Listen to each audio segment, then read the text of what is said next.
Jewellers వారి exclusive branch Purvi gold and diamonds November 1న KBHP లో ఘన ప్రారంభం. ప్రతి 3 లక్షల కొనుగోలుపై 500 మిల్లీగ్రాముల గోల్డ్ కాయిన్ విచ్చేయండి. ఆరుగాలం శ్రమించి పండించిన పంట నీటిపాలైంది. మార్కెట్ యార్డ్లో అమ్మకానికి ఉంచిన ధాన్యం వరదల్లో కొట్టుకుపోయింది.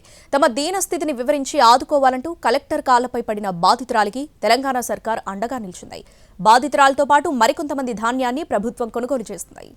ఆరుగాలం పండించిన పంట నీటిపాలైతే, కళ్ళెదుటే ధాన్యం వరదలో కొట్టుకుపోతే, నోటి దగ్గర బువ్వను వరద లాగిస్తే, గుండె లవిసేలా రోధించిన రైతు.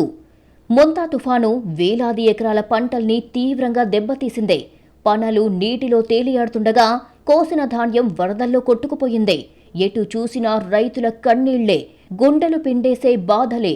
కంటికి రెప్పలా కాచుకొని పండించిన పంట నీటిపాలైతే ఆ కష్టం మనసును తీవ్రంగా గాయపరిచిందే. అక్కడికి వచ్చి పరిశీలన జరుపుతున్న కలెక్టర్ కాళ్లపై పడిందా బాధితురాలు. అమ్మ మీరే ఆదుకోవాలంటూ కన్నీరు మున్నీరయ్యిందే. సిద్దిపేట కలెక్టర్ హైమావతి పంట నష్టాన్ని పరిశీలించేందుకు మార్కెట్ యార్డుకు రాగా రైతులు ఆదుకోవాలంటూ కన్నీళ్లు పెట్టుకున్నారు.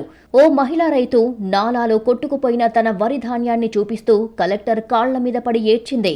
తనను ప్రభుత్వమే ఆదుకోవాలంటూ కన్నీళ్లు పెట్టుకున్న వీడియో అందరినీ కన్నీళ్లు పెట్టిస్తోంది. రైతులను ఆదుకునేందుకు అన్ని రకాల చర్యలు తీసుకుంటామని కలెక్టర్ హామీ ఇచ్చారు. పంట నష్టం వివరాలను నమోదు చేసుకోవాలని అధికారులను కలెక్టర్ ఆదేశించారు. సిద్దిపేట తారవ్వ పంట నష్టంపై స్పందించారు civil supply commissioner Stephen Ravindra.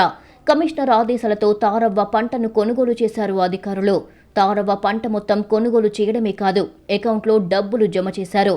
తారవ్వతో పాటు 106 మంది రైతుల పంట కొనేశారు అధికారులు.